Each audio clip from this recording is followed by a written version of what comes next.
Welcome to Sesar centre. Sesar online training Kannada ಚಾನೆಲ್ಗೆ ನಿಮ್ಮೆಲ್ಲರಿಗೂ ಸ್ವಾಗತ. ನೀವಿನ್ನ ನಮ್ಮ ಚಾನೆಲ್ ಅನ್ನ ಸಬ್ಸ್ಕ್ರೈಬ್ ಮಾಡಿಲ್ಲ ಅಂದ್ರೆ ಪ್ಲೀಸ್ ಸಬ್ಸ್ಕ್ರೈಬ್ ಮಾಡಿ ಮತ್ತು ಬೆಲ್ ಐಕನ್ ಅನ್ನ ಕ್ಲಿಕ್ ಮಾಡಿ.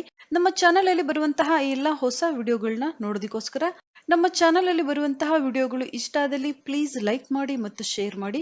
ಇವತ್ತು ನಾವು ನೋಡೋಣ ಟ್ಯಾಲಿ ERP9 ನಲ್ಲಿ ಲೆಡ್ಜರ್ ಕ್ರಿಯೇಷನ್ ಯಾವ ರೀತಿಯಾಗಿ ಮಾಡಬೇಕು ಅಂತ. ಲಾಸ್ಟ್ ಕ್ಲಾಸ್ ಅಲ್ಲಿ ನಾವು ನೋಡಿದ್ವಿ ಲಿಸ್ಟ್ ಆಫ್ ಗ್ರೂಪ್ಸ್. ಇವತ್ತು ನಾವು ಲೆಡ್ಜರ್ ಕ್ರಿಯೇಷನ್ ಮಾಡೋಣ. ಅದಕ್ಕೂ ಮುಂಚೆ ಯಾವ ಗ್ರೂಪ್ ಅಂಡರ್ ಅಲ್ಲಿ ಯಾವ ಯಾವ ಲೆಡ್ಜರ್ ಬರುತ್ತೆ ಅಂತ ನೋಡೋಣ. ನಂತರ ನಾವು ಅದರ ಕ್ರಿಯೇಷನ್ ಅನ್ನ ಮಾಡೋಣ. ಇಲ್ಲಿ ನಾವು ಮೊದಲಿಗೆ ನೋಡೋದಾದ್ರೆ ಬ್ಯಾಂಕ್ ಅಕೌಂಟ್. ನಮ್ಮ ಕಂಪನಿಯ ಬಿಸ್ನೆಸ್ ಅಕೌಂಟ್ ಅಥವಾ ಕರೆಂಟ್ ಅಕೌಂಟ್ ಯಾವ ಬ್ಯಾಂಕ್ ಅಲ್ಲಿ ಇರುತ್ತೆ, ನೀವು ಆ ಬ್ಯಾಂಕ್ ನೀವಿಲ್ಲಿ ಕ್ರಿಯೇಟ್ ಮಾಡಬೇಕಾದ್ರೆ ಬ್ಯಾಂಕ್ ಅಕೌಂಟ್ ಗ್ರೂಪ್ ನಾವಿಲ್ಲಿ ಸೆಲೆಕ್ಟ್ ಮಾಡ್ಕೋಬೇಕಾಗುತ್ತೆ. ಅದೇ ರೀತಿಯಾಗಿ ಬ್ಯಾಂಕ್ OCC ಅಕೌಂಟ್ ಯಾವ ಬ್ಯಾಂಕ್ ಅಲ್ಲಿ ಇದೆ, ಅಥವಾ bank account, bank OCC account ಅಥವಾ ಬ್ಯಾಂಕ್ OD ಅಕೌಂಟ್ ಸೇಮ್ ಇರಬಹುದು ಅಥವಾ ಬೇರೆ ಬೇರೆ ಇರಬಹುದು. ನೀವಿಲ್ಲಿ ನೋಡ್ಕೊಂಡು ಕ್ರಿಯೇಟ್ ಮಾಡ್ಕೋಬೇಕಾಗುತ್ತೆ. ನೆಕ್ಸ್ಟ್ ಇಲ್ಲಿ ಬ್ರಾಂಚ್ ಅಂಡ್ ಡಿವಿಷನ್ಸ್. ನಮ್ಮ ಕಂಪನಿಯ ಎಷ್ಟು ಬ್ರಾಂಚಸ್ ಇದೆ, ಯಾವ ಯಾವ ಪ್ಲೇಸ್ ಅಲ್ಲಿ ಇದೆ, ನಾವು ಕ್ರಿಯೇಟ್ ಮಾಡಬೇಕಾದ್ರೆ ಬ್ರಾಂಚ್ ಅಂಡ್ ಡಿವಿಷನ್ಸ್ ಆಪ್ಷನ್ ಅನ್ನ ಸೆಲೆಕ್ಟ್ ಮಾಡ್ಕೋಬೇಕಾಗುತ್ತೆ. ನಂತರ ಕ್ಯಾಪಿಟಲ್ ಅಕೌಂಟ್. ಕ್ಯಾಪಿಟಲ್ ಅಕೌಂಟ್ ಒಬ್ರು ಇರಬಹುದು ಅಥವಾ ಇಬ್ರು ಇರಬಹುದು ಅಥವಾ ಎರಡಕ್ಕಿಂತ ಹೆಚ್ಚಾಗಿ ಇರಬಹುದು. Capital account owner of the company ಅಥವಾ ಶೇರ್ ಕ್ಯಾಪಿಟಲ್, ಇಕ್ವಿಟಿ ಕ್ಯಾಪಿಟಲ್ ಅಥವಾ ಪಾರ್ಟ್ನರ್ ಕ್ಯಾಪಿಟಲ್. ಈ ರೀತಿಯಾಗಿ ನೀವಿಲ್ಲಿ ಕ್ರಿಯೇಟ್ ಮಾಡಬೇಕಾದ್ರೆ ಅಂಡರ್ ಅಲ್ಲಿ ನಾವು ಕ್ಯಾಪಿಟಲ್ ಅಕೌಂಟ್ ಅನ್ನ ಸೆಲೆಕ್ಟ್ ಮಾಡ್ಕೋಬೇಕಾಗುತ್ತೆ. ಕ್ಯಾಶ್ ಇನ್ ಹ್ಯಾಂಡ್ ಅಥವಾ ಪ್ರೆಟಿ ಕ್ಯಾಶ್, ಕ್ಯಾಶ್ ಇವುಗಳನ್ನ ನಾವಿಲ್ಲಿ ಕ್ರಿಯೇಟ್ ಮಾಡಬೇಕಾದ್ರೆ ಅಂಡರ್ ಅಲ್ಲಿ ನಾವು ಕ್ಯಾಶ್ ಇನ್ ಹ್ಯಾಂಡ್ ಅನ್ನ ಸೆಲೆಕ್ಟ್ ಮಾಡ್ಕೋಬೇಕಾಗುತ್ತೆ. ನಂತರ current liabilities, liabilities of expenses, employ contribution for SI, PF, TDS. ಈ ರೀತಿಯಾಗಿ ಹಲವಾರು ಲೆಡ್ಜರ್ಸ್ ಇಲ್ಲಿ ಬರುತ್ತೆ. ಡೆಪಾಸಿಟ್ ಅಕೌಂಟ್, ಸೇಲ್ಸ್ ಟ್ಯಾಕ್ಸ್ ಇರಬಹುದು, ಟೆಲಿಫೋನ್ ಎಕ್ಸ್ಪೆನ್ಸ್ ಇರಬಹುದು, ರೆಂಟ್, ಎಲೆಕ್ಟ್ರಿಸಿಟಿ, ಅಡ್ವಾನ್ಸ್ ಪೇ ಮಾಡೋದಿರಬಹುದು. ಸೇಲ್ಸ್ ಟ್ಯಾಕ್ಸ್ ನಾವಿಲ್ಲಿ ಅಡ್ವಾನ್ಸ್ ಆಗಿ ಪೇ ಮಾಡಿರೋದಿರಬಹುದು ಅಥವಾ ಟೆಲಿಫೋನ್ ಡೆಪಾಸಿಟ್ ಇರಬಹುದು, ರೆಂಟ್ ಡೆಪಾಸಿಟ್ ಅಥವಾ ಅಡ್ವಾನ್ಸ್ ನಾವಿಲ್ಲಿ ಕರಿಬಹುದು. ಎಲೆಕ್ಟ್ರಿಸಿಟಿ ಅಡ್ವಾನ್ಸ್ ಅಥವಾ ಡೆಪಾಸಿಟ್ ಇರಬಹುದು ಅಥವಾ ಯಾವುದೇ ಬ್ಯಾಂಕ್ ಅಲ್ಲಿ ಇರುವಂತಹ ಫಿಕ್ಸ್ಡ್ ಅಮೌಂಟ್ ಇರಬಹುದು, ಫಿಕ್ಸ್ಡ್ ಡೆಪಾಸಿಟ್, ಸೆಕ್ಯೂರಿಟಿ ಡೆಪಾಸಿಟ್. ಈ ರೀತಿಯಾದ ಲೆಡ್ಜರ್ಸ್ ಗಳು ಡೆಪಾಸಿಟ್ ಗ್ರೂಪ್ ಅಂಡರ್ ಅಲ್ಲಿ ಬರುತ್ತೆ. Duties and taxes. ನಾವಿಲ್ಲಿ ಯಾವುದೇ ಟ್ಯಾಕ್ಸ್ ಅನ್ನ ಕ್ರಿಯೇಟ್ ಮಾಡಬೇಕು ಅಂದಾಗ ಅಂಡರ್ ಅಲ್ಲಿ ನಾವು ಡ್ಯೂಟೀಸ್ ಅಂಡ್ ಟ್ಯಾಕ್ಸಸ್ ಸೆಲೆಕ್ಟ್ ಮಾಡ್ಕೋಬೇಕಾಗುತ್ತೆ. ಸೇಲ್ಸ್ ಔಟ್ಪುಟ್ ಟ್ಯಾಕ್ಸ್ ಇರಬಹುದು ಅಥವಾ ಪರ್ಚೇಸ್ ಇನ್ಪುಟ್ ಟ್ಯಾಕ್ಸ್ ಇರಬಹುದು. CGST, SGST, IGST ಈ ರೀತಿಯಾದ ಟ್ಯಾಕ್ಸ್ ಗಳನ್ನ ನಾವಿಲ್ಲಿ ಕ್ರಿಯೇಟ್ ಮಾಡಬೇಕಾದ್ರೆ ಡ್ಯೂಟೀಸ್ ಅಂಡ್ ಟ್ಯಾಕ್ಸಸ್ ಗ್ರೂಪ್ ಅನ್ನ ಸೆಲೆಕ್ಟ್ ಮಾಡ್ಕೋಬೇಕಾಗುತ್ತೆ. ನಂತರ indirect expense, cash discount for customer. ನಾವು ನಮ್ಮ ಸೇಲ್ಸ್ ಕಸ್ಟಮರ್ಗೆ ನಾವಿಲ್ಲಿ ಡಿಸ್ಕೌಂಟ್ ಅನ್ನ ಕೊಟ್ಟಾಗ, ಅಥವಾ telephone expense, salary, depreciation, bank charges, rent charges, salary, advertisement expense, maintenance expense, ಇನ್ನು ಹಲವಾರು ಎಕ್ಸ್ಪೆನ್ಸ್ ಗಳು ಇಲ್ಲಿ ಬರುತ್ತೆ. ಇದನ್ನ ನಾವಿಲ್ಲಿ ಈ ಎಲ್ಲಾ ಎಕ್ಸ್ಪೆನ್ಸ್ ಗಳನ್ನ ನಾವಿಲ್ಲಿ ಇಂಡೈರೆಕ್ಟ್ ಎಕ್ಸ್ಪೆನ್ಸ್ ಅಂಡರ್ ಅಲ್ಲಿ ಕ್ರಿಯೇಟ್ ಮಾಡಬೇಕಾಗುತ್ತೆ. ಫಿಕ್ಸ್ಡ್ ಅಸೆಟ್, ನಮ್ಮ ಕಂಪನಿಯಲ್ಲಿ ಇರುವಂತಹ ಯಾವುದೇ ಫರ್ನಿಚರ್ಸ್ ಇರಬಹುದು, ಕಂಪ್ಯೂಟರ್ಸ್, ಬಿಲ್ಡಿಂಗ್ ಅಥವಾ ಯಾವುದೇ ಕಂಪನಿಯ ವೆಹಿಕಲ್, ಕಂಟ್ರೋಲ್ ಪ್ಯಾನಲ್, ಕಂಪ್ಯೂಟರ್ಸ್ ಎಲ್ಲದನ್ನು ನಾವಿಲ್ಲಿ ಫಿಕ್ಸ್ಡ್ ಅಸೆಟ್ ಅಂಡರ್ ಅಲ್ಲಿ ಕ್ರಿಯೇಟ್ ಮಾಡಬೇಕಾಗುತ್ತೆ. Indirect income, rent received, interest received, commission received ಅಥವಾ ಕ್ಯಾಶ್ ಡಿಸ್ಕೌಂಟ್ ರಿಸೀವ್ಡ್, ಇವುಗಳನ್ನ ನಾವು ಇಂಡೈರೆಕ್ಟ್ ಇನ್ಕಮ್ ಅಂಡರ್ ಅಲ್ಲಿ ಕ್ರಿಯೇಟ್ ಮಾಡಬೇಕಾಗುತ್ತೆ. ನಂತರ ಡೈರೆಕ್ಟ್ ಇನ್ಕಮ್, ಪ್ರೊಫೆಷನಲ್ ಚಾರ್ಜಸ್ ಇರಬಹುದು, ಕನ್ಸಲ್ಟಿಂಗ್ ಫೀಸ್ ಇರಬಹುದು, service charges, commission received, fees received ಅಥವಾ ಯಾವುದೇ ಪ್ರೊಫೆಷನಲ್ ಚಾರ್ಜಸ್ ಇರಬಹುದು. ಇವುಗಳನ್ನ ನಾವಿಲ್ಲಿ ಡೈರೆಕ್ಟ್ ಇನ್ಕಮ್ ಅಂಡರ್ ಅಲ್ಲಿ ಕ್ರಿಯೇಟ್ ಮಾಡಬೇಕಾಗುತ್ತೆ. ಡೈರೆಕ್ಟ್ ಎಕ್ಸ್ಪೆನ್ಸಸ್, ನೀವಿಲ್ಲಿ ನೋಡಬಹುದು ಹಲವಾರು ಎಕ್ಸ್ಪೆನ್ಸ್ ನಾವಿಲ್ಲಿ ಡೈರೆಕ್ಟ್ ಎಕ್ಸ್ಪೆನ್ಸ್ ಅಂಡರ್ ಅಲ್ಲಿ ಕ್ರಿಯೇಟ್ ಮಾಡಬೇಕಾಗುತ್ತೆ. ಲೇಬರ್ ಚಾರ್ಜಸ್ ಇರಬಹುದು, power electricity expense for factory, loading or unloading expense, warehouse expense, custom clearing charges, carriage, import duty, wages, coal or fuel, coal, gas ಅಥವಾ water for factory. ಇವುಗಳನ್ನ ನಾವಿಲ್ಲಿ direct expense ಅಂತೇಳಿ ಕರಿತೀವಿ. ಈ ledger ಗಳನ್ನ ನಾವಿಲ್ಲಿ create ಮಾಡಬೇಕಾದ್ರೆ ಡೈರೆಕ್ಟ್ ಎಕ್ಸ್ಪೆನ್ಸ್ ಅಂಡರ್ ಅಲ್ಲಿ ಕ್ರಿಯೇಟ್ ಮಾಡಬೇಕಾಗುತ್ತೆ. ಲೋನ್ಸ್ ಅಂಡ್ ಅಡ್ವಾನ್ಸಸ್, ನಾವಿಲ್ಲಿ ಬೇರೆಯವರಿಗೆ ಲೋನ್ ಅನ್ನು ಕೊಟ್ಟಿದ್ದಾಗ commercial loan, education loan, car loan, home loan ಅಥವಾ ಶಾರ್ಟ್ ಟರ್ಮ್ ಲೋನ್, ಈ ರೀತಿಯಾದ ಲೋನ್ಗಳು. ನಂತರ ಲೋನ್ಸ್ ಅಂಡ್ ಲಿಯಾಬಿಲಿಟೀಸ್, ನಾವು ತೆಗೆದುಕೊಂಡಿರುವಂತಹ ಲೋನ್ಸ್, ಯಾವುದೇ ಲೋನ್ ಇಲ್ಲಿ ಆಗಬಹುದು. ಅಕೌಂಟ್ ಪೇಯಬಲ್ ಇರಬಹುದು, ಅಕ್ಯೂಡ್ ವೇಜಸ್ ಇರಬಹುದು, ಕಸ್ಟಮ್ ಡೆಪಾಸಿಟ್ ಇರಬಹುದು, ಅಥವಾ ಇನ್ಕಮ್ ಟ್ಯಾಕ್ಸ್ ಪೇಯಬಲ್ ಇರಬಹುದು, ಅಥವಾ ಇಂಟ್ರೆಸ್ಟ್ ಪೇಯಬಲ್ ಇರಬಹುದು, ಈ ರೀತಿಯಾದವುಗಳು. ನಂತರ miscellaneous expenses, preliminary expenses, clothing or job uniforms, advertising, accounting and legal fees, ಈ ರೀತಿಯಾದವುಗಳನ್ನ ನಾವಿಲ್ಲಿ ಮಿಸ್ಲೇನಿಯಸ್ ಎಕ್ಸ್ಪೆನ್ಸ್ ಅಂಡರ್ ಅಲ್ಲಿ ಕ್ರಿಯೇಟ್ ಮಾಡಬೇಕಾಗುತ್ತೆ. Reserve and surplus, general reserve, capital reserve, investment allowance reserve, share premium, ಇವುಗಳನ್ನ ನಾವು ಕ್ರಿಯೇಟ್ ಮಾಡಬೇಕಾದ್ರೆ ಅಂಡರ್ ಅಲ್ಲಿ ನಾವು ರಿಸರ್ವ್ ಅಂಡ್ ಸರ್ಪ್ಲಸ್ ಸೆಲೆಕ್ಟ್ ಮಾಡ್ಕೋಬೇಕಾಗುತ್ತೆ. ನಂತರ retained earnings, general reserve, capital reserve, share premium, profit and surplus reserve, ಈ ರೀತಿಯಾದವುಗಳನ್ನ ನಾವು ರಿಟೈನ್ಡ್ ಅರ್ನಿಂಗ್ಸ್ ಅಂಡರ್ ಅಲ್ಲಿ ಕ್ರಿಯೇಟ್ ಮಾಡಬೇಕಾಗುತ್ತೆ. ಸೇಲ್ಸ್ ಅಕೌಂಟ್, ಯಾವುದೇ ಸೇಲ್ಸ್ ಇರಬಹುದು ಅಥವಾ ಸೇಲ್ಸ್ ರಿಟರ್ನ್ ಇರಬಹುದು, ಇವುಗಳನ್ನ ನಾವು ಸೇಲ್ಸ್ ಅಕೌಂಟ್ ಅಂಡರ್ ಅಲ್ಲಿ ಕ್ರಿಯೇಟ್ ಮಾಡಬೇಕಾಗುತ್ತೆ. ಈಗ ನಾವು ನೋಡಿದ್ವಿ ಯಾವ ಗ್ರೂಪ್ ಅಂಡರ್ ಅಲ್ಲಿ ಯಾವ ಯಾವ ಲೆಡ್ಜರ್ಸ್ ಬರುತ್ತೆ ಅಂತ. ಈಗ ನಾವು ನೋಡೋಣ ಲೆಡ್ಜರ್ಸ್ ಅನ್ನ ಯಾವ ರೀತಿಯಾಗಿ ಕ್ರಿಯೇಟ್ ಮಾಡಬೇಕು ಅಂತ. ಲೆಡ್ಜರ್ ಕ್ರಿಯೇಷನ್ ನಾವೀಗ ಮಾಡೋಣ. Gateway of Tally account information ಮೇಲೆ ಕ್ಲಿಕ್ ಮಾಡಬೇಕಾಗುತ್ತೆ, ಅಥವಾ ಶಾರ್ಟ್ ಕಟ್ ಕೀ ನೀವಿಲ್ಲಿ ಎ ಲೆಟರ್ ಸಹ ಯೂಸ್ ಮಾಡಬಹುದು. ಎ ಲೆಟರ್ ನಾನಿಲ್ಲಿ ಯೂಸ್ ಮಾಡ್ತಾ ಇದ್ದೀನಿ. ನಂತರ accounts information, groups, last class ಅಲ್ಲಿ ನಾವು ಗ್ರೂಪ್ಗಳ ಬಗ್ಗೆ ಡೀಟೇಲ್ ಆಗಿ ನೋಡಿದೀವಿ. ಇವತ್ತು ನಾವು ಲೆಡ್ಜರ್ ಕ್ರಿಯೇಷನ್ ಮಾಡಬೇಕಾಗಿದೆ. ಲೆಡ್ಜರ್ ಆಪ್ಷನ್ ಮೇಲೆ ನೀವಿಲ್ಲಿ ಕ್ಲಿಕ್ ಮಾಡಬಹುದು, ಅಥವಾ ಎಲ್ ಲೆಟರ್ ಸಹ ನೀವಿಲ್ಲಿ ಯೂಸ್ ಮಾಡಬಹುದು. ಲೆಡ್ಜರ್ಸ್ ಆಪ್ಷನ್ ಮೇಲೆ ನಾನಿಲ್ಲಿ ಕ್ಲಿಕ್ ಮಾಡ್ತಾ ಇದ್ದೀನಿ. ಇಲ್ಲಿ ನಾವು ಲೆಡ್ಜರ್ ಕ್ರಿಯೇಷನ್ ಅಂದಾಗ ಎರಡು ರೀತಿಯ ಲೆಡ್ಜರ್ ಕ್ರಿಯೇಷನ್ಸ್ ನಮ್ಗೆ ಸಿಗುತ್ತೆ. ಸಿಂಗಲ್ ಲೆಡ್ಜರ್ ಕ್ರಿಯೇಷನ್ ಮತ್ತು ಮಲ್ಟಿಪಲ್ ಲೆಡ್ಜರ್ ಕ್ರಿಯೇಷನ್. ನಾವಿಲ್ಲಿ ಮೊದಲು ಸಿಂಗಲ್ ಲೆಡ್ಜರ್ ಅನ್ನ ಕ್ರಿಯೇಟ್ ಮಾಡೋಣ, ನಂತರ ನಾವು ಮಲ್ಟಿಪಲ್ ಲೆಡ್ಜರ್ಸ್ ಅನ್ನ ಕ್ರಿಯೇಟ್ ಮಾಡೋಣ. ಕ್ರಿಯೇಟ್ ಆಪ್ಷನ್ ಮೇಲೆ ಕ್ಲಿಕ್ ಮಾಡಬೇಕಾಗುತ್ತೆ, ಅಥವಾ ಇಲ್ಲಿ ನೀವು ನೋಡಬಹುದು ಬೋಲ್ಡ್ ಲೆಟರ್ ಯಾವ ಲೆಟರ್ ಇದೆ ಆ ಲೆಟರ್ಸ್ ಅನ್ನ ನಾವಿಲ್ಲಿ ಶಾರ್ಟ್ ಕಟ್ ಆಗಿ ಯೂಸ್ ಮಾಡಬಹುದು. Create, C, display, D, alter, A. Multiple ledgers creation ಅಲ್ಲಿ create R letter, display I letter, alter T letter, ಅಥವಾ ಕ್ರೆಡಿಟ್ ಲಿಮಿಟ್ಸ್ ಅಲ್ಲಿ ನೀವು ಎಲ್ ಲೆಟರ್ ಅನ್ನ ಯೂಸ್ ಮಾಡಬಹುದು. ಈ ರೀತಿಯಾಗಿ ಶಾರ್ಟ್ ಕಟ್ ಕೀಸ್ ಅನ್ನ ನಾವಿಲ್ಲಿ ಯೂಸ್ ಮಾಡಬೇಕಾಗುತ್ತೆ. ಕ್ರಿಯೇಟ್ ಆಪ್ಷನ್ ಮೇಲೆ ನಾನಿಲ್ಲಿ ಕ್ಲಿಕ್ ಮಾಡ್ತಾ ಇದ್ದೀನಿ. ಮೊದಲು ನಾವು ಸಿಂಗಲ್ ಲೆಡ್ಜರ್ ಅನ್ನ ಕ್ರಿಯೇಟ್ ಮಾಡೋಣ. ಕ್ರಿಯೇಟ್, ನಾವಿಲ್ಲಿ ಲೆಡ್ಜರ್ ಅನ್ನ ಕ್ರಿಯೇಟ್ ಮಾಡಬೇಕಾಗಿದೆ. ಲಾಸ್ಟ್ ಕ್ಲಾಸ್ ಅಲ್ಲಿ ನಾವು ನೋಡಿದ್ವಿ ಎಲ್ಲಾ ಗ್ರೂಪ್ಸ್ ಗಳನ್ನ. ಒಂದೊಂದು ಗ್ರೂಪ್ ಅಂಡರ್ ಅಲ್ಲಿ ಹಲವಾರು ಲೆಡ್ಜರ್ಸ್ ಬರುತ್ತೆ. ಎಲ್ಲಾ ಲೆಡ್ಜರ್ಸ್ ಅನ್ನ ನಾನಿಲ್ಲಿ ಕ್ರಿಯೇಟ್ ಮಾಡಿ ತೋರಿಸೋದಿಲ್ಲ, ಕೆಲವು ಎಕ್ಸಾಂಪಲ್ ಮಾತ್ರ ನಾನಿಲ್ಲಿ ನಿಮ್ಗೆ ತೋರಿಸ್ತೀನಿ. ಉಳಿದ ಲೆಡ್ಜರ್ಸ್ ಅನ್ನ ನೀವಿಲ್ಲಿ ಕ್ರಿಯೇಟ್ ಮಾಡ್ಕೋಬೇಕಾಗತ್ತೆ. ಮೊದಲು ನಾವಿಲ್ಲಿ ಕ್ರಿಯೇಟ್ ಮಾಡೋಣ ಬ್ಯಾಂಕ್ ಅಕೌಂಟ್. ಕೆನರಾ ಬ್ಯಾಂಕ್ ನಾನಿಲ್ಲಿ ಕ್ರಿಯೇಟ್ ಮಾಡ್ತಾ ಇದ್ದೀನಿ.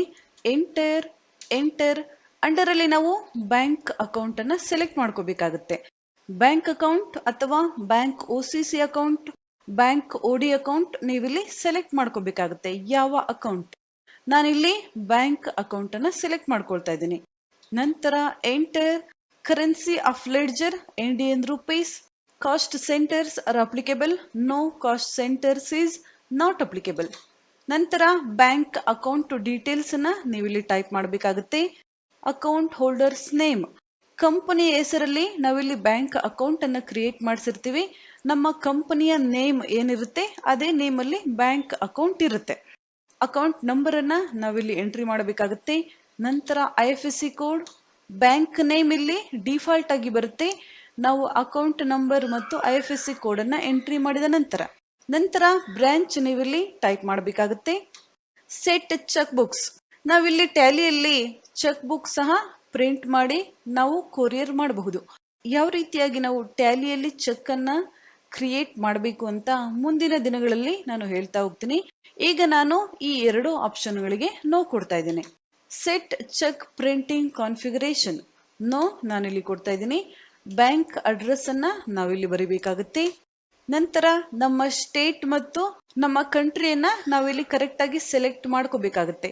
ನಾವಿಲ್ಲಿ ಯಾವುದೇ ಲೆಡ್ಜರ್ ಕ್ರಿಯೇಷನ್ ಮಾಡಬೇಕಾದ್ರೆ ಸನ್ರಿ ಕ್ರೆಡಿಟರ್ಸ್ ಇರಬಹುದು, ಡೆಬಿಟರ್ಸ್ ಇರಬಹುದು. ನಾವಿಲ್ಲಿ ಸ್ಟೇಟ್ ಮತ್ತು ಕಂಟ್ರಿಯನ್ನ ರಾಂಗ್ ಆಗಿ ಸೆಲೆಕ್ಟ್ ಮಾಡಿದ್ರೆ ನಾವು ಎಂಟ್ರಿಯನ್ನ ಮಾಡಬೇಕಾದ್ರೂ ಸಹ ತಪ್ಪಾಗಿ ಎಂಟ್ರಿ ಆಗುತ್ತೆ. ಅದಕ್ಕೋಸ್ಕರ ನಾವಿಲ್ಲಿ ಸ್ಟೇಟ್ ಮತ್ತು ಕಂಟ್ರಿಯನ್ನ ಕರೆಕ್ಟ್ ಆಗಿ ಸೆಲೆಕ್ಟ್ ಮಾಡಬೇಕಾಗುತ್ತೆ. ಪಿನ್ ಕೋಡ್ ನೀವು ಇಲ್ಲಿ ಟೈಪ್ ಮಾಡಬೇಕಾಗುತ್ತೆ. ನಂತರ ಎಂಟರ್ ಓಪನಿಂಗ್ ಬ್ಯಾಲೆನ್ಸ್ ನೀವು ಇಲ್ಲಿ ಬರೀಬಹುದು. ನಮ್ಮ ಬ್ಯಾಂಕ್ ಅಲ್ಲಿ ಎಷ್ಟು ಓಪನಿಂಗ್ ಬ್ಯಾಲೆನ್ಸ್ ಇದೆ. ನಾನಿಲ್ಲಿ 50,000 ರೂಪೀಸ್ ಅನ್ನ ಬರಿತಾ ಇದ್ದೀನಿ. ನಂತರ ಎಂಟರ್ ಎಕ್ಸೆಪ್ಟ್.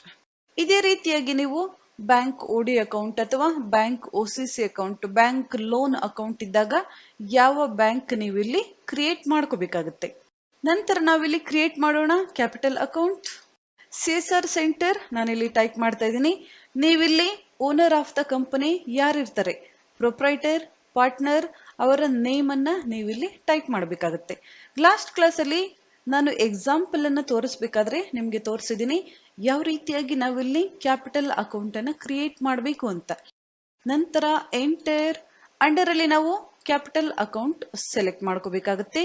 ನಂತರ enter currency of ledger Indian rupees, inventory values reflected no, cost centre are applicable no, owner of the company ಯಾರಿರ್ತಾರೆ ಅವರ ಅಡ್ರೆಸ್ ಅನ್ನ ನಾವಿಲ್ಲಿ ಡೀಟೇಲ್ ಆಗಿ ಟೈಪ್ ಮಾಡಬೇಕಾಗುತ್ತೆ. Provide bank details, owner of the company ಯಾರಿರ್ತಾರೆ ಅವರ personal bank details ನೀವಿಲ್ಲಿ ಕೊಡಬೇಕು ಅಂದಾಗ ಈ ಆಪ್ಷನ್ಗೆ ನೀವಿಲ್ಲಿ ಎಸ್ ಕೊಡಬಹುದು. ನಂತರ ಟ್ರಾನ್ಸಾಕ್ಷನ್ ಟೈಪ್ ಬ್ಯಾಂಕ್ ಡೀಟೇಲ್ಸ್ ನೀವಿಲ್ಲಿ ಟೈಪ್ ಮಾಡಬೇಕಾಗುತ್ತೆ. ನಾನಿಲ್ಲಿ ನೋ ಕೊಡ್ತಾ ಇದ್ದೀನಿ. ನಂತರ ಓನರ್ ಆಫ್ ದ ಕಂಪನಿ ಯಾರಿರ್ತಾರೆ ಅವರ ಪ್ಯಾನ್ ಕಾರ್ಡ್ ನಂಬರ್ ನೀವಿಲ್ಲಿ ಎಂಟ್ರಿ ಮಾಡಬೇಕಾಗುತ್ತೆ. ಅಥವಾ ಕಂಪನಿಯ ಕಾರ್ಡ್ ನಂಬರ್, ಕಂಪನಿಯ GST ನಂಬರ್ ಸಹ ನೀವಿಲ್ಲಿ ಎಂಟ್ರಿ ಮಾಡಬಹುದು. ಓಪನಿಂಗ್ ಬ್ಯಾಲೆನ್ಸ್ ನೀವಿಲ್ಲಿ ಟೈಪ್ ಮಾಡಬಹುದು. ಅವರ ಬ್ಯಾಂಕ್ ಅಲ್ಲಿ ಎಷ್ಟು ಅಮೌಂಟ್ ಓಪನಿಂಗ್ ಬ್ಯಾಲೆನ್ಸ್ ಇದೆ. ನಾನಿಲ್ಲಿ ಯಾವುದೇ ಓಪನಿಂಗ್ ಬ್ಯಾಲೆನ್ಸ್ ಅಮೌಂಟ್ ಅನ್ನ ತೋರಿಸ್ತಾ ಇಲ್ಲ. Enter accept. ಇದೇ ರೀತಿಯಾಗಿ ನೀವು ಕ್ಯಾಪಿಟಲ್ ಅಕೌಂಟ್ ಅನ್ನ ಕ್ರಿಯೇಟ್ ಮಾಡ್ಕೋಬೇಕಾಗುತ್ತೆ. ಈಕ್ವಿಟಿ ಕ್ಯಾಪಿಟಲ್ಸ್ ಇರಬಹುದು ಅಥವಾ ಪಾರ್ಟ್ನರ್ಸ್ ಕ್ಯಾಪಿಟಲ್, ಶೇರ್ ಕ್ಯಾಪಿಟಲ್ ಅಥವಾ ಪ್ರೊಪ್ರೈಟರ್, ಈ ರೀತಿಯಾಗಿ ನೀವಿಲ್ಲಿ ಕ್ರಿಯೇಟ್ ಮಾಡ್ಕೋಬೇಕಾಗುತ್ತೆ. ಕರೆಂಟ್ ಅಸೆಟ್ ಅನ್ನ ನಾವಿಲ್ಲಿ ಕ್ರಿಯೇಟ್ ಮಾಡೋಣ. ಅಕೌಂಟ್ ರಿಸೀವಬಲ್ ಲೆಡ್ಜರ್ ಅನ್ನ ನಾನಿಲ್ಲಿ ಕ್ರಿಯೇಟ್ ಮಾಡ್ತಾ ಇದ್ದೀನಿ. ನಂತರ ಎಂಟರ್ ಅಂಡರ್ ಅಲ್ಲಿ ನಾವು ಕರೆಂಟ್ ಅಸೆಟ್ ಅನ್ನ ತಗೋಬೇಕಾಗುತ್ತೆ. Current assets, enter currency of ledger Indian rupees, inventory values reflected no, use for payroll no, cost centres are applicable no, ನಾನಿಲ್ಲಿ ಕೊಡ್ತಾ ಇದ್ದೀನಿ. Include in assessable value calculation for not applicable, ನಾನಿಲ್ಲಿ ಕೊಡ್ತಾ ಇದ್ದೀನಿ. ಇಲ್ಲಿ ಯಾವುದೇ ಚೇಂಜಸ್ ಅನ್ನ ಮಾಡುವಂತಹ ಅವಶ್ಯಕತೆ ಇರೋದಿಲ್ಲ. ಓಪನಿಂಗ್ ಬ್ಯಾಲೆನ್ಸ್ ನೀವಿಲ್ಲಿ ತೋರಿಸಬಹುದು. ನಾನಿಲ್ಲಿ ಯಾವುದೇ ಓಪನಿಂಗ್ ಬ್ಯಾಲೆನ್ಸ್ ಅನ್ನ ತೋರಿಸ್ತಾ ಇಲ್ಲ. ನಂತರ ಎಂಟರ್ ಎಕ್ಸೆಪ್ಟ್. ನಂತರ ಡೆಪಾಸಿಟ್ ಅಕೌಂಟ್ ಲೆಡ್ಜರ್ ಅನ್ನ ಕ್ರಿಯೇಟ್ ಮಾಡೋಣ. ಎಲೆಕ್ಟ್ರಿಸಿಟಿ ಡೆಪಾಸಿಟ್ ನಾನಿಲ್ಲಿ ತಗೊಳ್ತಾ ಇದ್ದೀನಿ. Electricity deposit. ನಂತರ ಎಂಟರ್ ನಾವಿಲ್ಲಿ ಮಾಡಬೇಕಾಗುತ್ತೆ. ಡೆಪಾಸಿಟ್ ಅಕೌಂಟ್ ನಾವಿಲ್ಲಿ ತಗೋಬೇಕಾಗುತ್ತೆ. Deposit assets, currency of ledger Indian rupees, inventory values reflected no, cost centres are applicable no. ಇಲ್ಲಿ ನೀವು ಡೀಟೇಲ್ಸ್ ಅನ್ನ ಎಂಟ್ರಿ ಮಾಡಬಹುದು. ಓಪನಿಂಗ್ ಬ್ಯಾಲೆನ್ಸ್ ನಾವಿಲ್ಲಿ ಕೊಡಬೇಕಾಗುತ್ತೆ. ಎಷ್ಟು ಎಲೆಕ್ಟ್ರಿಸಿಟಿ ಡೆಪಾಸಿಟ್ ಅಮೌಂಟ್ ಅನ್ನ ನಾವಿಲ್ಲಿ ಪೇ ಮಾಡಿದ್ದೀವಿ. 25,000 ರೂಪೀಸ್ ನಾನಿಲ್ಲಿ ಕೊಡ್ತಾ ಇದ್ದೀನಿ. ನಂತರ ಎಂಟರ್ ಎಕ್ಸೆಪ್ಟ್. ಈ ರೀತಿಯಾಗಿ ನಾವು ಉಳಿದ ಲೆಡ್ಜರ್ಸ್ ಅನ್ನ ಕ್ರಿಯೇಟ್ ಮಾಡಬೇಕಾಗುತ್ತೆ. ನಾವೀಗ ನೋಡಿದ್ವಿ ಸಿಂಗಲ್ ಲೆಡ್ಜರ್ಸ್ ಅನ್ನ ಯಾವ ರೀತಿಯಾಗಿ ಕ್ರಿಯೇಟ್ ಮಾಡಬೇಕು ಅಂತ. ಈಗ ನಾವು ಮಲ್ಟಿಪಲ್ ಲೆಡ್ಜರ್ಸ್ ಅನ್ನ ಕ್ರಿಯೇಟ್ ಮಾಡೋಣ. ಎಸ್ಕೇಪ್ ಮಾಡ್ತಾ ಇದ್ದೀನಿ. ಎಸ್ಕೇಪ್. ನಾವೀಗ ಸಿಂಗಲ್ ಲೆಡ್ಜರ್ ಅನ್ನ ಕ್ರಿಯೇಟ್ ಮಾಡಿದೀವಿ. ನಾವಿಲ್ಲಿ ಕ್ರಿಯೇಟ್ ಮಾಡಿರುವಂತಹ ಸಿಂಗಲ್ ಲೆಡ್ಜರ್ಸ್ ಅನ್ನ ನಾವಿಲ್ಲಿ ನೋಡಬೇಕು ಅಂದಾಗ ಡಿಸ್ಪ್ಲೇ ಆಪ್ಷನ್ ಮೇಲೆ ನಾವಿಲ್ಲಿ ಕ್ಲಿಕ್ ಮಾಡಬೇಕಾಗುತ್ತೆ. ನೀವಿಲ್ಲಿ ನೋಡಬಹುದು ನಾವು ಕ್ರಿಯೇಟ್ ಮಾಡಿರುವಂತಹ ಲೆಡ್ಜರ್ಸ್ ನಮ್ಗಿಲ್ಲಿ ಕಾಣಿಸ್ತಾ ಇದೆ. ನಂತರ ಎಸ್ಕೇಪ್. ನಾವಿಲ್ಲಿ ಕ್ರಿಯೇಟ್ ಮಾಡಿರುವಂತಹ ಲೆಡ್ಜರ್ಸ್ ಅನ್ನ ನಾವಿಲ್ಲಿ ಆಲ್ಟರ್ ಮಾಡಬೇಕು ಅಥವಾ ಡಿಲೀಟ್ ಮಾಡಬೇಕು ಅಂದಾಗ ಆಲ್ಟರ್ ಆಪ್ಷನ್ ಮೇಲೆ ನಾವಿಲ್ಲಿ ಕ್ಲಿಕ್ ಮಾಡಬೇಕಾಗುತ್ತೆ. ಯಾವ ಲೆಡ್ಜರ್ ನೀವಿಲ್ಲಿ ಆಲ್ಟರ್ ಮಾಡಬೇಕಾಗಿದೆ ಅಥವಾ ಡಿಲೀಟ್ ಮಾಡಬೇಕಾಗಿದೆ ನೀವಿಲ್ಲಿ ಸೆಲೆಕ್ಟ್ ಮಾಡ್ಕೋಬೇಕಾಗುತ್ತೆ. ಎಂಟರ್. ನಂತರ ನಾವಿಲ್ಲಿ ಯಾವುದೇ ಚೇಂಜಸ್ ಅನ್ನ ಮಾಡ್ಕೋಬಹುದು. ಡೆಪಾಸಿಟ್ ಅಕೌಂಟ್ ಇದೆ, ಕರೆಂಟ್ ಲಿಯಬಿಲಿಟೀಸ್ ನೀವು ಇಲ್ಲಿ ಚೇಂಜ್ ಮಾಡಬಹುದು. ಅಥವಾ ಈ ಲೆಡ್ಜರ್ ಅನ್ನ ನೀವು ಇಲ್ಲಿ ಡಿಲೀಟ್ ಮಾಡಬೇಕು ಅಂದಾಗ ಕೀಬೋರ್ಡ್ ಇಂದ ನೀವು ಆಲ್ಟ್ ಡಿ ಶಾರ್ಟ್ ಕಟ್ ಕೀಯನ್ನ ನೀವಿಲ್ಲಿ ಯೂಸ್ ಮಾಡಬಹುದು. ಟ್ಯಾಲಿಯಲ್ಲಿ ಯಾವುದೇ ಲೆಡ್ಜರ್ಸ್ ಅನ್ನ ಡಿಲೀಟ್ ಮಾಡಬೇಕು ಅಂದಾಗ ಸೇಮ್ ಶಾರ್ಟ್ ಕಟ್ ಕೀ ಇಲ್ಲಿ ಯೂಸ್ ಆಗುತ್ತೆ. ಆಲ್ಟ್ ಡಿ ಯಾವ ಲೆಡ್ಜರ್ ನಿಮ್ಗೆ ಇಲ್ಲಿ ಡಿಲೀಟ್ ಮಾಡಬೇಕು ನೀವು ಡಿಲೀಟ್ ಮಾಡಬಹುದು. ಬೇಡ ಅಂದಾಗ ನೋ ನಾವಿಲ್ಲಿ ಕೊಡಬಹುದು. ನಾನಿಲ್ಲಿ ಯಾವುದೇ ಲೆಡ್ಜರ್ಸ್ ಅನ್ನ ಡಿಲೀಟ್ ಮಾಡ್ತಾ ಇಲ್ಲ. ಎಸ್ಕೇಪ್ ಮಾಡೋಣ. ಎಸ್ಕೇಪ್. ಈಗ ನಾವು ಮಲ್ಟಿಪಲ್ ಲೆಡ್ಜರ್ಸ್ ಅನ್ನ ಕ್ರಿಯೇಟ್ ಮಾಡೋಣ. ಕ್ರಿಯೇಟ್ ಆಪ್ಷನ್ ಮೇಲೆ ಕ್ಲಿಕ್ ಮಾಡ್ತಾ ಇದ್ದೀನಿ. ಅಥವಾ ನೀವಿಲ್ಲಿ shortcut key R letter ಸಹ ಯೂಸ್ ಮಾಡಬಹುದು. ಮೊದಲು ನಾವಿಲ್ಲಿ ಗ್ರೂಪ್ ಅನ್ನ ಸೆಲೆಕ್ಟ್ ಮಾಡ್ಕೋಬೇಕಾಗುತ್ತೆ. ಯಾವ ಗ್ರೂಪ್ ಅಂಡರ್ ಅಲ್ಲಿ ಬರುವಂತಹ ಲೆಡ್ಜರ್ಸ್ ಅನ್ನ ನಾವಿಲ್ಲಿ ಕ್ರಿಯೇಟ್ ಮಾಡ್ತಾ ಇದೀವಿ. ಇಂಡೈರೆಕ್ಟ್ ಎಕ್ಸ್ಪೆನ್ಸ್ ನಾನಿಲ್ಲಿ ತಗೊಳ್ತಾ ಇದ್ದೀನಿ. ಇಂಡೈರೆಕ್ಟ್ ಎಕ್ಸ್ಪೆನ್ಸ್ ಅಂಡರ್ ಅಲ್ಲಿ ಬರುವಂತಹ ಲೆಡ್ಜರ್ಸ್ ಅನ್ನ ನಾನಿಲ್ಲಿ ಕ್ರಿಯೇಟ್ ಮಾಡ್ತಾ ಇದ್ದೀನಿ. ರೆಂಟ್ ಚಾರ್ಜ್ ನಾನಿಲ್ಲಿ ಟೈಪ್ ಮಾಡ್ತಾ ಇದ್ದೀನಿ. ನಂತರ ಎಂಟರ್ ನಾವಿಲ್ಲಿ ಕೊಡಬೇಕಾಗುತ್ತೆ. ನೀವಿಲ್ಲಿ ನೋಡಬಹುದು ನೇಮ್ ಆಫ್ ಲೆಡ್ಜರ್ ನಾವಿಲ್ಲಿ ಟೈಪ್ ಮಾಡಿದೀವಿ. ಅಂಡರ್ ಇಂಡೈರೆಕ್ಟ್ ಎಕ್ಸ್ಪೆನ್ಸ್ ಇಲ್ಲಿ ಆಟೋಮೆಟಿಕ್ ಆಗಿ ತಗೊಳ್ತಾ ಇದೆ. ಯಾಕಂದ್ರೆ ಲೆಡ್ಜರ್ ನಾವಿಲ್ಲಿ ಕ್ರಿಯೇಟ್ ಮಾಡಬೇಕಾದ್ರೆ ಅಂಡರ್ ಗ್ರೂಪ್ ನಾವಿಲ್ಲಿ ಇಂಡೈರೆಕ್ಟ್ ಎಕ್ಸ್ಪೆನ್ಸ್ ಅನ್ನ ಸೆಲೆಕ್ಟ್ ಮಾಡ್ಕೊಂಡಿದೀವಿ, ಅದಕ್ಕೋಸ್ಕರ. ಓಪನಿಂಗ್ ಬ್ಯಾಲೆನ್ಸ್ ನೀವಿಲ್ಲಿ ತೋರಿಸಬಹುದು. ಅಥವಾ ನಾವಿಲ್ಲಿ ಮಂತ್ಲಿ ರೆಂಟ್ ಅನ್ನ ಪೇ ಮಾಡ್ತೀವಿ, ಆಗ ನಾವು ಆ ಎಂಟ್ರಿಯನ್ನ ಮಾಡ್ತೀವಿ. ಮೇಂಟೆನೆನ್ಸ್ ಎಕ್ಸ್ಪೆನ್ಸ್ ನಾನಿಲ್ಲಿ ಟೈಪ್ ಮಾಡಿದ್ದೀನಿ. ನಂತರ enter indirect expense. Opening balance ನೀವಿಲ್ಲಿ ತೋರಿಸಬಹುದು.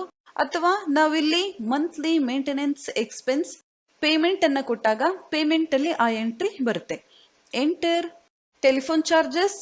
Enter indirect expense. Opening balance ನೀವಿಲ್ಲಿ ತೋರಿಸಬಹುದು. Enter advertisement expense. Enter opening balance ನೀವಿಲ್ಲಿ ತೋರಿಸಬಹುದು. ಅಥವಾ ನಾವು ಪೇಮೆಂಟ್ ಅನ್ನ ಕೊಟ್ಟಾಗ ಆ ಎಂಟ್ರಿ ಇಲ್ಲಿ ಬರುತ್ತೆ. ಎಂಟರ್ ನೀವಿಲ್ಲಿ ನೋಡ್ತಾ ಇರಬಹುದು. ಈ ರೀತಿಯಾಗಿ ನಾನು ಮಲ್ಟಿಪಲ್ ಲೆಡ್ಜರ್ಸ್ ಅನ್ನ ಕ್ರಿಯೇಟ್ ಮಾಡಿದ್ದೀನಿ. ನಂತರ ಎಂಟರ್ ನಾವಿಲ್ಲಿ ಕೊಡೋಣ. ಈ ರೀತಿಯಾಗಿ ನಾವು ಲೆಡ್ಜರ್ಸ್ ಅನ್ನ ಕ್ರಿಯೇಟ್ ಮಾಡಬೇಕಾದ್ರೆ ಒಂದೇ ಗ್ರೂಪ್ ಅಂಡರ್ ಅಲ್ಲಿ ಹಲವಾರು ಎಕ್ಸ್ಪೆನ್ಸ್ ಬಂದಾಗ ಈ ರೀತಿಯಾಗಿ ನಾವು ಮಲ್ಟಿಪಲ್ ಲೆಡ್ಜರ್ಸ್ ಅಲ್ಲಿ ಲೆಡ್ಜರ್ ಅನ್ನ ಕ್ರಿಯೇಟ್ ಮಾಡಬಹುದು. ನಂತರ ಎಂಟರ್ ನಾನಿಲ್ಲಿ ಕೊಡ್ತಾ ಇದ್ದೀನಿ. Enter accept. ನಾವಿಲ್ಲಿ ಮಲ್ಟಿಪಲ್ ಲೆಡ್ಜರ್ಸ್ ಅನ್ನ ಕ್ರಿಯೇಟ್ ಮಾಡಿ ಆಗಿದೆ. ನಾವಿಲ್ಲಿ ಕ್ರಿಯೇಟ್ ಮಾಡಿರುವಂತಹ ಮಲ್ಟಿಪಲ್ ಲೆಡ್ಜರ್ಸ್ ಅನ್ನ ನೋಡಬೇಕು ಅಂದಾಗ ಡಿಸ್ಪ್ಲೇ ಆಪ್ಷನ್ ಮೇಲೆ ನಾವಿಲ್ಲಿ ಕ್ಲಿಕ್ ಮಾಡಬೇಕಾಗುತ್ತೆ. ನೀವಿಲ್ಲಿ ನೋಡ್ಕೋಬೇಕಾಗುತ್ತೆ single ledger creation, multiple ledger creation. Display option ಮೇಲೆ ನಾನಿಲ್ಲಿ ಕ್ಲಿಕ್ ಮಾಡ್ತಾ ಇದ್ದೀನಿ. ನೀವಿಲ್ಲಿ ನೋಡಬಹುದು ಲಿಸ್ಟ್ ಆಫ್ ಗ್ರೂಪ್ಸ್. ನಾವಿಲ್ಲಿ ಮಲ್ಟಿಪಲ್ ಲೆಡ್ಜರ್ಸ್ ಅನ್ನ ಕ್ರಿಯೇಟ್ ಮಾಡಿದ ನಂತರ ನಾವಿಲ್ಲಿ ನೋಡಬೇಕು ಅಂದಾಗ ಯಾವ ಗ್ರೂಪ್ ಅಂಡರ್ ಅಲ್ಲಿ ನಾವಿಲ್ಲಿ ಲೆಡ್ಜರ್ ಅನ್ನ ಕ್ರಿಯೇಟ್ ಮಾಡಿದೀವಿ ಆ ಗ್ರೂಪ್ ಅನ್ನ ನಾವಿಲ್ಲಿ ಸೆಲೆಕ್ಟ್ ಮಾಡ್ಕೋಬೇಕಾಗುತ್ತೆ. ಇಂಡೈರೆಕ್ಟ್ ಎಕ್ಸ್ಪೆನ್ಸ್ ಗ್ರೂಪ್ ಅಂಡರ್ ಅಲ್ಲಿ ನಾವೀಗ ಲೆಡ್ಜರ್ಸ್ ಅನ್ನ ಕ್ರಿಯೇಟ್ ಮಾಡಿದೀವಿ, ಅದಕ್ಕೋಸ್ಕರ ನಾವಿಲ್ಲಿ ಲಿಸ್ಟ್ ಆಫ್ ಗ್ರೂಪ್ಸ್ ಅಲ್ಲಿ ಸೆಲೆಕ್ಟ್ ಮಾಡ್ಕೋಬೇಕಾಗುತ್ತೆ ಇಂಡೈರೆಕ್ಟ್ ಎಕ್ಸ್ಪೆನ್ಸ್. ನಂತರ ಎಂಟರ್. ನೀವಿಲ್ಲಿ ನೋಡಬಹುದು ನಾವು ಕ್ರಿಯೇಟ್ ಮಾಡಿರುವಂತಹ ಮಲ್ಟಿಪಲ್ ಲೆಡ್ಜರ್ಸ್ ನಮಗಿಲ್ಲಿ ಈ ರೀತಿಯಾಗಿ ಕಾಣಿಸ್ತಾ ಇದೆ, ನೀವಿಲ್ಲಿ ನೋಡ್ಕೋಬಹುದು. ನಂತರ ಎಸ್ಕೇಪ್ ಮಾಡೋಣ. ಇದೇ ರೀತಿಯಾಗಿ ನಾವು ಫಿಕ್ಸ್ಡ್ ಅಸೆಟ್ ಯಾವುದೇ ಲೆಡ್ಜರ್ಸ್ ಅನ್ನ ಕ್ರಿಯೇಟ್ ಮಾಡಿದಾಗ ಇಲ್ಲಿ ನಾವು ನೋಡಬಹುದು. ನಾವಿಲ್ಲಿ ಫಿಕ್ಸ್ಡ್ ಅಸೆಟ್ಸ್ ಯಾವುದೇ ಲೆಡ್ಜರ್ಸ್ ಅನ್ನ ನಾವಿಲ್ಲಿ ಕ್ರಿಯೇಟ್ ಮಾಡಿಲ್ಲ. ಬ್ಯಾಂಕ್ ಅಕೌಂಟ್ ನಾವಿಲ್ಲಿ ಕ್ರಿಯೇಟ್ ಮಾಡಿದೀವಿ. ಎಂಟರ್. ನೀವಿಲ್ಲಿ ನೋಡಬಹುದು ಯಾವ ರೀತಿಯಾಗಿ ಇಲ್ಲಿ ಕಾಣಿಸ್ತಾ ಇದೆ ಅಂತ. ಎಸ್ಕೇಪ್ ಮಾಡೋಣ. ಎಸ್ಕೇಪ್. ನಾವಿಲ್ಲಿ ಸಿಂಗಲ್ ಲೆಡ್ಜರ್ ಅಲ್ಲಿ ಕ್ರಿಯೇಟ್ ಮಾಡಿರಬಹುದು ಅಥವಾ ಮಲ್ಟಿಪಲ್ ಲೆಡ್ಜರ್ಸ್ ಅಲ್ಲಿ ಕ್ರಿಯೇಟ್ ಮಾಡಿರುವಂತಹ ಲೆಡ್ಜರ್ಸ್ ಇರಬಹುದು. ನಾವಿಲ್ಲಿ ಮಲ್ಟಿಪಲ್ ಲೆಡ್ಜರ್ಸ್ ಡಿಸ್ಪ್ಲೇ ಆಪ್ಷನ್ ಅನ್ನ ಸೆಲೆಕ್ಟ್ ಮಾಡ್ಕೊಂಡಾಗ ಯಾವ ಗ್ರೂಪ್ ನಾವಿಲ್ಲಿ ಮೊದಲು ಸೆಲೆಕ್ಟ್ ಮಾಡ್ಕೋಬೇಕಾಗುತ್ತೆ, ನಂತರ ನಾವು ಲೆಡ್ಜರ್ಸ್ ಅನ್ನ ನೋಡಬಹುದು. ನಂತರ ಮಲ್ಟಿಪಲ್ ಲೆಡ್ಜರ್ಸ್ ನಾವಿಲ್ಲಿ ಕ್ರಿಯೇಟ್ ಮಾಡಿದೀವಿ. ಆಲ್ಟರ್ ಮಾಡಬೇಕು ಅಂದಾಗ ಆಲ್ಟರ್ ಆಪ್ಷನ್ ಮೇಲೆ ನಾವಿಲ್ಲಿ ಕ್ಲಿಕ್ ಮಾಡಬೇಕಾಗುತ್ತೆ. ಯಾವ ಗ್ರೂಪ್ ಅಂಡರ್ ಅಲ್ಲಿ ನಾವಿಲ್ಲಿ ಸೆಲೆಕ್ಟ್ ಮಾಡ್ಕೋಬೇಕಾಗುತ್ತೆ ಇಂಡೈರೆಕ್ಟ್ ಎಕ್ಸ್ಪೆನ್ಸ್. ಎಂಟರ್. ನಾವಿಲ್ಲಿ ಈ ಲೆಡ್ಜರ್ಸ್ ಅನ್ನ ಡಿಲೀಟ್ ಮಾಡೋದಕ್ಕೆ ಆಗೋದಿಲ್ಲ. ನಾವಿಲ್ಲಿ ಯಾವುದೇ ಲೆಡ್ಜರ್ ಅನ್ನ ಡಿಲೀಟ್ ಮಾಡಬೇಕು ಅಂದಾಗ ನಾವಿಲ್ಲಿ ಸಿಂಗಲ್ ಲೆಡ್ಜರ್ ಆಲ್ಟ್ರೇಷನ್ ಅಲ್ಲಿ ಹೋಗ್ಬೇಕಾಗುತ್ತೆ. ಎಸ್ಕೇಪ್ ಮಾಡ್ತಾ ಇದ್ದೀನಿ. ಸಿಂಗಲ್ ಲೆಡ್ಜರ್ ಆಲ್ಟರ್ ಆಪ್ಷನ್ ಮೇಲೆ ನಾವಿಲ್ಲಿ ಕ್ಲಿಕ್ ಮಾಡೋಣ.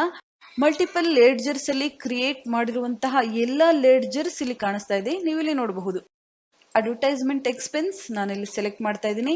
ಲೆಡ್ಜರ್ ಇಲ್ಲಿ ಬಂದಿದೆ, ನೀವು ನೋಡಬಹುದು. ನಂತರ ಆಲ್ಟ್ ಡಿ ಡಿಲೀಟ್.